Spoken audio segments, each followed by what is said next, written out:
गुजरात में GPSC, UPSC और अन्य स्पर्धात्मक परीक्षा की तैयारी करने वाले छात्रों को रजनीश सिंह तोमर का नमस्कार। यूपीएससी जीपीएससी 2025 सीरीज के अंतर्गत सांप्रत प्रवाहों आवा प्रश्नों पूछासे पर्यावरण अने विज्ञान अने टेक्नोलॉजी प्रश्नों 81 थी 90 यानी 80 प्रश्न इसके पहले डील कर चुके हैं और अब हम लोग आज 81 से 90 के बीच आगे बढ़ रहे हैं। यूपीएससी जीपीएससी वर्तमान बाबतों विज्ञान अने टेक्नोलॉजी तथा पर्यावरण टेस्ट 9वां हम लोग देख रहे हैं। चलिए 81वां क्वेश्चन देखते हैं। नीचे ना विधानों ऊपर विचार करो। 1. लैक्टोबैसिलस एसिडोफिलस बैक्टीरिया मनुष्यना आंतरडामां जोवा મળે છે। બીજું, નેનોપ્લાસ્ટિક એન્ટીબાયોટિક પ્રતિરોધના પ્રસારમાં યોગદાન આપે છે। ઉપરના પૈકી કયા વિધાન સાચું / સાચા છે? ફક્ત 1, ફક્ત 2, 1 અને 2 બંને, ना तो 1 अने ना तो B या उपरोक्त माथी एक पण नहीं। जो करना है इसमें कर लीजिए। जवाब C, दोनों स्टेटमेंट सही है। लेकिन मैं बार बार एक ही बात पे आ रहा हूं कि ये हमने क्यों सेट किया। ये तो साइंस का सवाल है, बायोलॉजी का सवाल लग रहा है। तो देखिए, हाल में मोहाली आवेल नैनो विज्ञान अने टेक्नोलॉजी संस्था INST ना वैज्ञानिकों द्वारा करायेला नवा अध्ययनना मुजब एकल उपयोग प्लास्टिकनी बोटलों थी प्राप्त नैनो प्लास्टिक एंटीबायोटिक प्रतिरोधना प्रसार में योगदान आपे छे। तो दूसरा स्टेटमेंट तो यहीं से निकल गया। अब आइए आगे देख। लैक्टोबैसिलस एसिडोफिलस नामक सूक्ष्म जीव मानवना आंतरडाना माइक्रोबायोटा में महत्वपूर्ण भूमिका हो गया दूसरा स्टेटमेंट। वैज्ञानिकों ए पोतानी शोध में मेळव्युं के नैनोप्लास्टिक लाभकारी बैक्टीरिया ने AR जीनना वाहक में बदली सके छे, जेनाथी मनुष्यना आंतरडाना माइक्रोबायोम स्वास्थ्य माटे जोखम उत्पन्न करी सके छे। दोस्तों, बेहतरीन पॉलिटी का क्लास यहाँ नहीं तो कहीं नहीं। हिंदी माध्यम में भारतीय राज्य व्यवस्था का क्लास यूपीएससी और जीपीएससी के लिए। ये QR कोड है। विश्वास लर्निंग ऐप डाउनलोड करिए और इस कोर्स में जाइए। 105 वीडियो है, 200 घंटे का क्लास है, केवल और केवल 750 रुपया में उपलब्ध है। एक बार पूरा वीडियो आप पढ़ जाइए। 100 वीडियो का मतलब 105 का, कि रोज़ अगर 2 भी देखिएगा तो इस कोर्स को पूरा करने में 52 से 53 दिन आपको लगेगा। पूरा वीडियो है इसमें। अब आइए क्वेश्चन नंबर 82। देखिए कितना अच्छा क्वेश्चन है। आपको लगेगा कि ये पर्यावरण का एकदम ट्रेडिशनल क्वेश्चन है। गंगा नीचे ना विधानों पर ध्यान आपो। पहला स्टेटमेंट, गंगा नदी डॉल्फिन नु वैज्ञानिक नाम प्लेटनिस्टा गैंगेटिका छे। आ प्रजाति फक्त गंगा नदी में जोवा मळे छे अने ते इकोलोकेशन ना माध्यम थी शिकार करे छे। उपरना पैकी केटला विधानों साचा छे? A फक्त 1, B फक्त 2, C फक्त 3 या बधा 3 ही स्टेटमेंट है अने D उपरोक्त माथी एक पण नहीं। अब आइए, तो जवाब है बी, 2 स्टेटमेंट सही है, तीसरा वो गंगा वाला में जो केवल वर्ड लग गया है इसलिए वो गलत है। लेकिन प्रश्न क्यों पूछा? 18 दिसंबर 2024 में भारतीय वन्यजीव संस्थान द्वारा गंगा नदी डॉल्फिन ने पहली बार उपग्रहના માધ્યમથી ટેગ કરવામાં આવી। ગંગા નદી ડોલ્ફિન ભારતનું રાષ્ટ્રીય જલીય જીવ છે અને તેનું વૈજ્ઞાનિક નામ પ્લેટનિસ્ટા ગેંગેટિકા છે।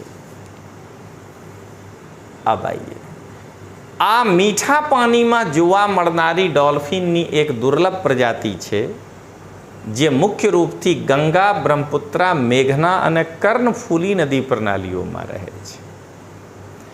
ગંગા નદી ડોલ્ફિનની આંખો અત્યંત નાની હોય છે અને તે ઇકોલોકેશન यानी आवाज़ के दिशा से માધ્યમથી શિકાર કરે છે। જળ વિદ્યુત પરિયોજનાઓ, બંધો અને બેરાજોના નિર્માણથી ડોલ્ફિનના આવાસ ખંડિત થઈ ગયા છે। નદીના જલ પ્રવાહ બાધિત થવાથી ડોલ્ફિનને ખોરાક શોધવા અને પ્રજનન કરવામાં મુશ્કેલી પડી રહી છે। આ માળખાઓ ડોલ્ફિનના આવાગમનમાં બાધા મૂકે છે અને તેમને નાના નાના ક્ષેત્રોમાં મર્યાદિત કરી દે છે। ભારત સરકારે 2020માં પ્રોજેક્ટ ડોલ્ફિનની શરૂઆત કરી, જેનો ઉદ્દેશ ગંગા નદી ડોલ્ફિનના આવાસનું સંરક્ષણ અને તેની વસ્તી વધારવાનો છે। अब आइए दोस्तों 83 नंबर क्वेश्चन। नीचेना विधानों पर विचार करो। आज मैं जब एनसीईआरटी के क्लास में सुबह क्लास ले रहा था तो उनको जो है 11वां के ज्योग्राफी का एनसीईआरटी पढ़ा रहा था, तो वहाँ पर इकोलॉजी में एक टॉपिक आया बायोम। तो उस बायोम में मरुस्थलीय बायोम, तो मरुस्थलीय बायोम में हमने उनको बताया कि उष्णकटिबंधीय मरुस्थलीय बायोम सहारा क्षेत्र। तो उसके बाद हमने उनको बताया जो आज मैं क्वेश्चन आपके सामने डील कर रहा हूं कि अरवल्ली ग्रीन वॉल परियोजना ये आया कहां से है? तो great green wall of Africa से आया है, जो जिबूती से सेनेगल तक है। यही प्रश्न है आज। देखिए, नीचे ना विधानों पर विचार करो। पहला, अरवल्ली ग्रीन वॉल परियोजना गुजरातમાં ચલાવવામાં આવી રહી છે। સંયુક્ત રાષ્ટ્રના પક્ષોના સંમેલનનું 16મું સત્ર સાઉદી અરબના જેદ્દામાં આયોજિત કરવામાં આવ્યું। સંયુક્ત રાષ્ટ્ર કન્વેન્શનનો લક્ષ્ય વિશ્વમાં રણ પ્રદેશીકરણ તથા જમીન ધોવાણને રોકવાનો છે। ઉપરોક્ત पैकी कया विधान साचू छे? ए 1-2, बी फक्तरन, सी 1-3, डी 1-2-3। सी आंसर है। अब देखिए, वही जेद्दा में नहीं हुआ है, रियाद में हुआ है। तो ये क्वेश्चन क्यों आया? तो 13 दिसंबर 2024 दरमियान साउदी अरबना रियादમાં રણ પ્રદેશીકરણને રોકવા માટે સંયુક્ત રાષ્ટ્ર કન્વેન્શનના પક્ષોનું સંમેલન COP16નું 16મું સત્ર આયોજિત કરવામાં આવ્યું। COP16 का 16वां સત્ર। આ સંમેલનની થીમ આપની જમીન અને આપનું ભવિષ્ય હતી। अब आइए, केंद्रीय पर्यावरण, वन અને આબોહવા પરિવર્તન મંત્રી ભૂપેન્દ્ર યાદવ દ્વારા 3 ડિસેમ્બર 2024માં તેને સંબોધિત કરવામાં આવ્યું। ભૂપેન્દ્ર યાદવ દ્વારા પોતાના સંબોધનમાં अरवल्ली ग्रीन वॉल परियोजनाની चर्चा કરવામાં આવી। अब ये परियोजना कहाँ से कहाँ तक है?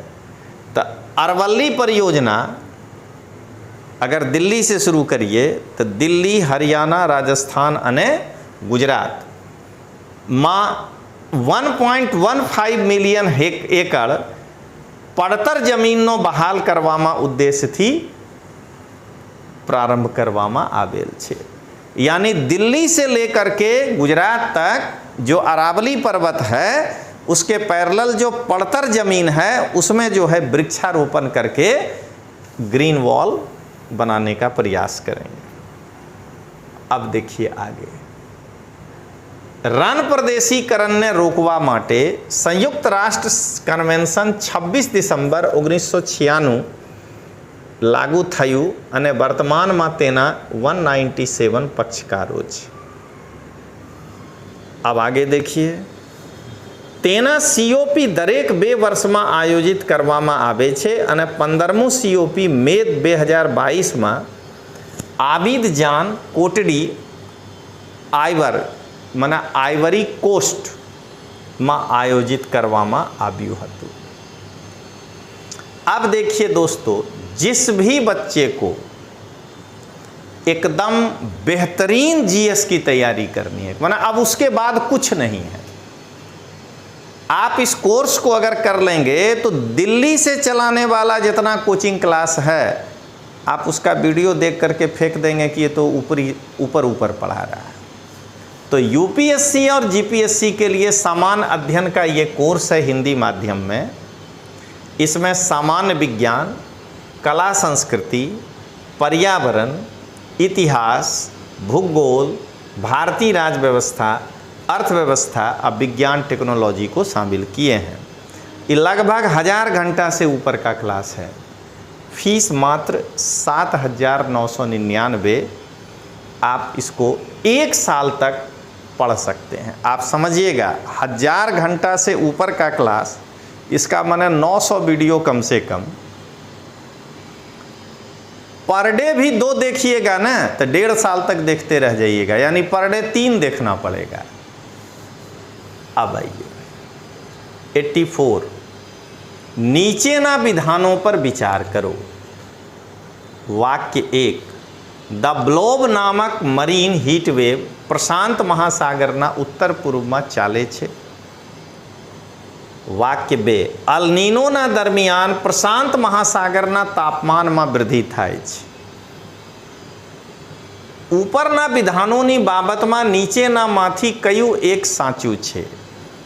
ए, विधान 1 અને વિધાન 2 બંને સાચા છે તથા વિધાન 2 વિધાન 1 ની સાચી વ્યાખ્યા કરે છે। बी, विधान 1 અને વિધાન 2 બંને સાચા છે, विधान 2 विधान 1 ની વ્યાખ્યા કરતું નથી। विधान 1 સાચું છે, विधान 2 ખોટું છે। और डी, विधान 1 ખોટું છે, विधान બીજું સાચું છે। आंसर ए व्याख्यापन करे છે। આ બંને સાચા છે। હાલમાં જ साइंस नामक जर्नल में प्रकाशित एक शोधना मुजब 2014-16 दरमियान द ब्लोब नामक मरीन हीट वेवना कारणे लगभग अलास्का में 4 मिलियन कॉमन म्यूरे ની मृत्यु थई गई। अब आइए आगे बढ़े। 2014-16 समयगाला में प्रशांत महासागरना उत्तर पूर्व में द ब्लॉब नामक, ये मिस्टेक है, मरीन हीट वेवनी परिघटना नोंधवामां आवी। तेनाथी लगभग 2 वर्षों सुधी समुद्रનું तापमान सामान्यथी घणું વધારે વધી ગયું। તેના કારણે ફાઇટોપ્લાન્ક્ટનની બસ્તીમાં ઘટાડો થયો અને સમુદ્રી પક્ષીઓ જેમ કે કોમન મ્યુરે દ્વારા ખોરાકના રૂપમાં ખાવામાં આવનારી મછલીની પણ બસ્તી ઘટી ગઈ। अब मरीन हीट वेव है क्या? तो मरीन हीट वेव एक एवी घटना है जेमा समुद्रना पानीनु तापमान सामान्यथी વધુ થઈ જાય છે અને આ स्थिति घना दिवसों, अठवाडियाओं की महीनाओं सुधी बनी रहे છે। अल नीनोना दरमियान ये कब होता है? प्रशांत महासागरना तापमान में वृद्धि थाय छे જેનાથી હીટ મરીનની સંભાવના વધે છે। अब आइए दोस्तों, किसी भी लड़के का अगर वो तैयारी शुरू करता है तो सबसे पहले उसको एनसीईआरटी की तैयारी करनी चाहिए। और ये विश्वास लर्निंग ऐप पर मेरे द्वारा सभी विषय पढ़ाए गए हैं और ये फुल कोर्स है, सारा वीडियो है इस पे 6 to 12। इसमें इतिहास 6 से 12, भूगोल 6 से 12, एकदम एक एक चैप्टर वाइज है। संविधान 6 से 12, सामान्य विज्ञान 6 से 10, अर्थव्यवस्था 9 से 12, कला संस्कृति 11-12 और समाजशास्त्र 11-12। ये इतना कोर्स है, 850 वीडियो और लगभग 1000 घंटा। मतलब अगर आप इस कोर्स को ले भी लेते हैं ना, तो 1 साल पढ़ने के लिए रोज़ 3 वीडियो देखना पड़ेगा, तब जाकर के आप इसको पढ़ पाइएगा, मात्र 3999 में। अब आपके ऊपर है कि आपको अच्छा पढ़ना है कि आपको मौज करना है। चलिए अब आगे 85, नीचे ना विधानों ऊपर विचार करो। देखिए कितना अच्छा सवाल है। नॉर्वे में आर्कटिक टुंड्रा बायोम जोवा मळे छे। अभी हम बायोम की चर्चा किए थे। आ बायोम में पोषक तत्वों थी भरपूर परमाफ्रोस्ट नामक जमीन जोवा मळे छे। ऊपरना पैकी कया विधान साचू साचा छे? ए फक्त 1, बी फक्त 2, सी 1 અને बी बन्ने आ डी उपरोक्त माथी 1 पण नहीं। आंसर है ए, केवल 1 सही है। लेकिन ये पूछा क्यों गया? तो हाल में ज national oceanic and atmospheric administration द्वारा कराયેલ एक अध्ययन में जोवा मळ्युं कि आर्कटिक टुंड्रा कार्बन डाइऑक्साइड और मीथन जेवा ग्रीन हाउस गैसों उत्सर्जन स्रोत बनी गयु छे। तो उसका नतीजा क्या निकला? अब आए आर्कटिक टुंड्रा है क्या? तो आर्कटिक टुंड्रा एक प्रकारनो बायोम छे जे मुख्य रूप थी उत्तरी गोलार्धना आर्कटिक सर्किलना आजूबाजू जोवा मळे छे। आमा मुख्य देशों तो कैनेडा, रशिया, ग्रीनलैंड, नॉर्वे અને અલાસ્કાનો ઉત્તરી ભાગ। અહીં અત્યંત વધુ ઠંડી આબોહવા મળી આવે છે અને સરેરાશ તાપમાન -12 ડિગ્રી સેન્ટીગ્રેડ થી -6 ડિગ્રીના વચ્ચે હોય છે। ગરમીના દરમિયાન તાપમાન થોડાક વધીને 3 ડિગ્રી સેન્ટીગ્રેડ થી 12 ડિગ્રી સેલ્સિયસ સુધી થાય છે। વાર્ષિક વર્ષા લગભગ 150 થી 250 મિલીમીટર થાય છે, परंतु वर्षा मुख्य रूप थी बरफ અને ઝાકળના રૂપમાં હોય છે। અહીં પરમાફ્રોસ્ટ નામક જમીન જોવા મળે છે। આ જમીનમાં પોષક તત્વો ઓછા હોય છે અને અહીં ઠંડીના કારણે વૃક્ષોના મૂળ ઊંડાઈ સુધી जाता નથી। माने वृक्ष का जो जड़ है वो एकदम जमीन में नहीं जाता है। अब आइए, आहा 5 क्वेश्चन पर्यावरण के बाद अब जरा 5 क्वेश्चन साइंस एंड टेक्नोलॉजी का देखें। स्पेस डॉकिंग एक्सपेरिमेंट मिशन ना संदर्भ में नीचे ना माथी कयु विधान खोटू छे? SDX-01 एक चेजर उपग्रह छे। भारत विश्वनो 5मो देश छे जेनी पासे स्पेस डॉकिंग तकनीक छे। तेमा 2 नाना उपग्रह ने सामेल करवामां आवे छे।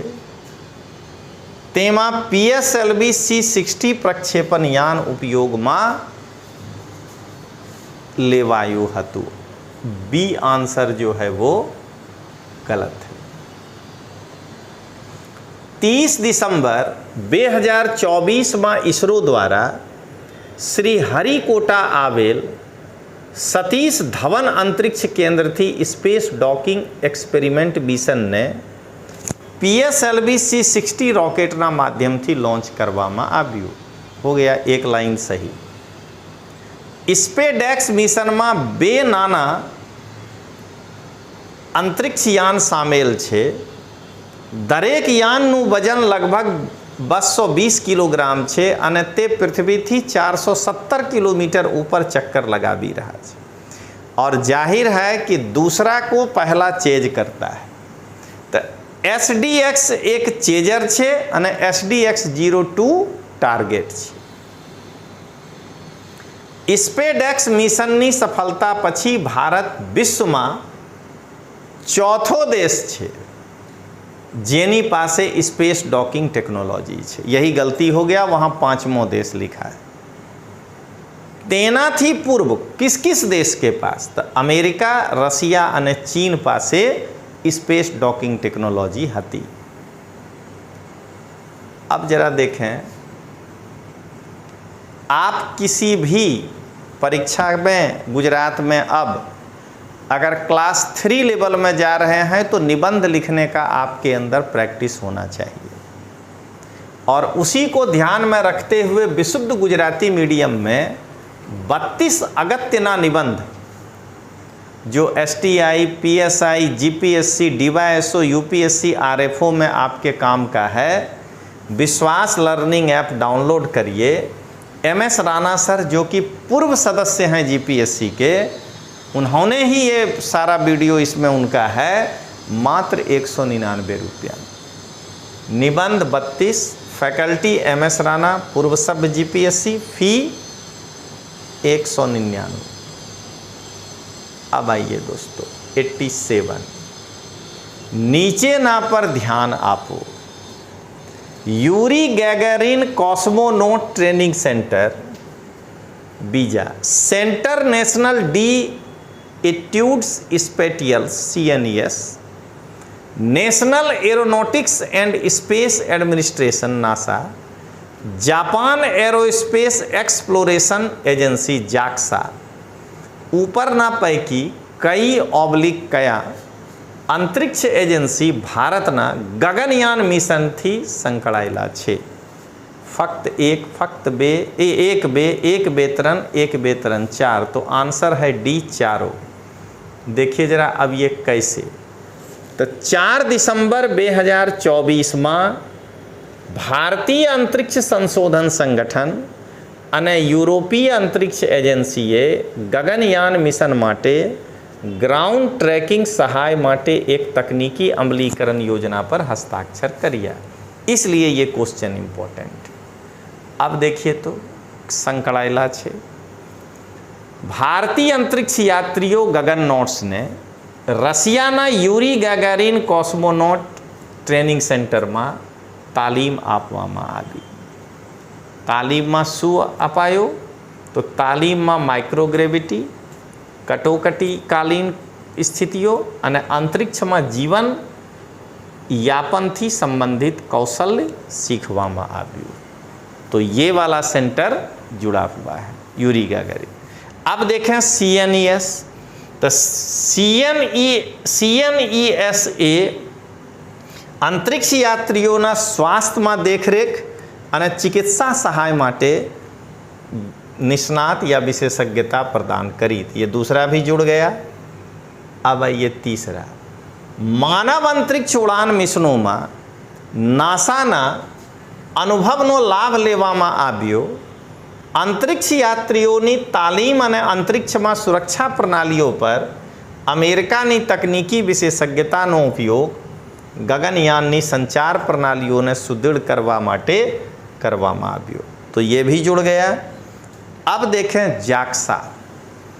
जापानी अंतरिक्ष एजेंसी JAXAए गगनयान माटे अद्यतन सॉफ्टवेर और इलेक्ट्रॉनिक सिस्टमना विकास में योगदान आप्યું. अब आइए दोस्तों, ये मेरे द्वारा इतिहास का एक कोर्स लॉन्च किया गया है. PPT पूरा गुजराती है और पढ़ाने में जैसे हम अभी आपको पढ़ा रहे हैं गुजराती हिंदी मिक्स है, वैसे इतिहास प्राचीन, मध्यकालीन, अर्वाचीन यूपीएससी जीपीएससी માટે गुजराती माध्यम, क्योंकि पीपीटी गुजराती है, प्राचीन मध्यकालीन आधुनिक, फी मात्र 750। विश्वास लर्निंग ऐप डाउनलोड करिए और एकदम इतिहास में ऊंची उड़ान भरिए। अब आइए 88। नीचे ना विधानों पर विचार करो। वाक्य 1, हाइड्रोथर्मल वेंट सामान्य रीते टेक्टोनिक प्लेटोना वच्चे आवेल होय छे। वाक्य 2, हाइड्रोथर्मल वेंट थी सिलिकॉन खनिज प्राप्त थाय छे। ऊपरना विधानोनी बाबतमां नीचेना मांथी कયું एक साचું છે? ए विधान 1 અને विधान 2 બંને સાચા છે। विधान 2 विधान 1 ની સાચી વ્યાખ્યા કરે છે। बी विधान 1 અને विधान 2 બંને સાચા છે। विधान 2 विधान 1 ની સાચું વ્યાખ્યા કરતું નથી। सी विधान 1 સાચું છે, विधान 2 ખોટું છે। डी विधान 1 खोटू छे, विधान 2 साचू छे। अब आइए तो आंसर है बी, दोनों साचा है लेकिन एक दूसरे का व्याख्या नहीं करता है। देखें ये प्रश्न क्यों सेट किया गया। तो हाल में राष्ट्रीय महासागर टेक्नोलॉजी संस्थान NIOT અને રાષ્ટ્રીય ધ્રુવીય તથા મહાસાગર સંશોધન કેન્દ્ર NCPOR ना समुद्र वैज्ञानिकों की एक टीम द्वारा एक सक्रिय हाइड्रोथर्मल वेंट नी प्रथम छवि कैप्चर करवामां आवी। हाइड्रोथर्मल वेंट समुद्रनी ऊंडाई में मળી आवता भूवैज्ञानिक माળખાઓ છે। तेमनाथी क्या क्या निकलता है? गर्म पानी અને ખનિજોના મિશ્રણ તલછટથી બહાર નીકળે છે।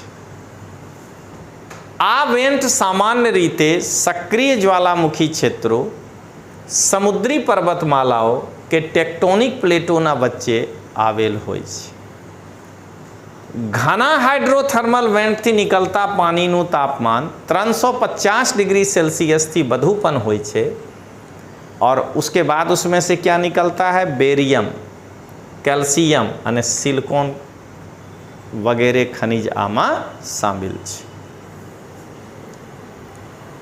डीप ओशन मिशन पृथ्वी विज्ञान मंत्रालय नी एक महत्वाकांक्षी पहल छे, जेनो उद्देश्य महासागरनी ऊंडाई में आवेल संसाधनों की खोज करवी अने तेमना उपयोग ने प्रोत्साहन आपवानो छे। हाँ, अब आइए देखिए एक ये करंट अफेयर्स का बादशाह, राजा, किंग ऑफ करंट अफेयर्स। अगर आप इंटरनेशनल रिलेशन में करंट अफेयर्स में अपने को मजबूत करना चाहते हैं तो एक ही मैगजीन है वर्ल्ड फोकस, और योजना कुरुक्षेत्र जो है ये आपको ऑलराउंडर बनाता है। तो योजना कुरुक्षेत्र और वर्ल्ड फोकस पर विश्वास लर्निंग ऐप पर आइए, मैं एक एक पेज उसमें से पढ़ाता हूँ और उस पर नोट्स भी लिखाता हूँ। मात्र 199 रुपया और वैलिडिटी है 2 महीने का। अब आइए 89। भारत में प्रथम मधुमेह बैंक नीचेना मांथी कया स्थापित करवामां आवी छे? कोलकाता, मुंबई, चेन्नई, हैदराबाद। आंसर सी होगा, चेन्नई में है। लेकिन ये क्यों पूछे? तो हाल में भारतीय चिकित्सा संशोधन परिषद ICMR અને मद्रास मधुमेह संशोधन फाउंडेशन द्वारा चेन्नई में भारतનું प्रथम मधुमेह बायो बैंक स्थापित करवामां आवी। आ पहलનો उद्देश्य भारतीय बस्ती में मधुमेहना कारणों, विविधताओं અને जटिलताओं वैज्ञानिक अध्ययनों ने प्रोत्साहन करवामां आपवानो छे। आ बायो बैंक टाइप 1, टाइप 2 અને गर्भावधि मधुमेहना रुधिरना नमूनाओं संग्रहित करवामां आवेल छे। डायबिटीज एक चयापचय विकार छे, जेमां ब्लड में शर्करा अर्थात ग्लूकोजનું स्तर सामान्यथी बढ़ी जाए छे। आ एक गंभीर અને दीर्घकालिक स्थिति छे जे विविध स्वास्थ्य समस्याओं कारण बनी सके छे। टाइप 1 मधुमेह એક ઓટો ઇમ્યુન વિકાર છે જેમાં શરીર ઇન્સ્યુલિનની ઉત્પાદન કરતું નથી, ઉત્પાદન ही करना बंद कर देता है। आ टाइप 2 મધુમેહમાં શરીર ઇન્સ્યુલિનનો સાચો ઉપયોગ કરી શકતું નથી। આ સૌથી સામાન્ય પ્રકાર છે અને પુખ્ત વયોમાં વધુ થાય છે, टाइप 2। अब आज का अंतिम सवाल 90, नीचेना विधानों पर विचार करो। किसान ई मित्र एक AI संचालित चैटबॉट છે। આ પ્રધાનમંત્રી કિસાન સિંચાઈ યોજનાના સંબંધમાં ઘણી ભાષાઓમાં जानकारी प्रदान કરે છે। ઉપરના પૈકી કયા વિધાન સાચું સાચા છે? A ફક્ત 1, B ફક્ત 2, C 1 અને 2 બંને। उपरोक्तમાંથી एक પણ नहीं। जवाब ए, क्योंकि दूसरा स्टेटमेंट इसमें गलत है। तो देखिए, किसान ई मित्र एक AI संचालित चैटबॉट છે જે ખેડૂતોના PM કિસાન સન્માન નિધિ યોજનાની બાબતમાં માહિતી આપે છે। આ ઘણી ભાષાઓમાં સમાધાન ઉપલબ્ધ કરાવે છે અને અન્ય સહકારી કાર્યક્રમોમાં સહાય માટે વિકસિત છે। આબોહવા પરિવર્તનના કારણે ઉપજના નુકસાનથી ઉકેલ માટે રાષ્ટ્રીય કીટ દેખરેખ પ્રણાલી નિર્મિત કરવામાં આવેલ છે। આ પ્રણાલી પાકની સમસ્યાઓની ખોજ કરવા માટે AI અને मशीन लर्निंग उपयोग करे છે। तो इस तरह से आज 10 प्रश्न की व्याख्या हम लोग किए। अब 90 प्रश्न हो गया, यानी अगले में हम 1/3 के 25% के आसपास पहुंच जाएंगे। 100 प्रश्न आपके साथ डील कर देंगे। तो चलिए मिलते हैं, तब तक के लिए जय हिंद, जय जय गरवी गुजरात।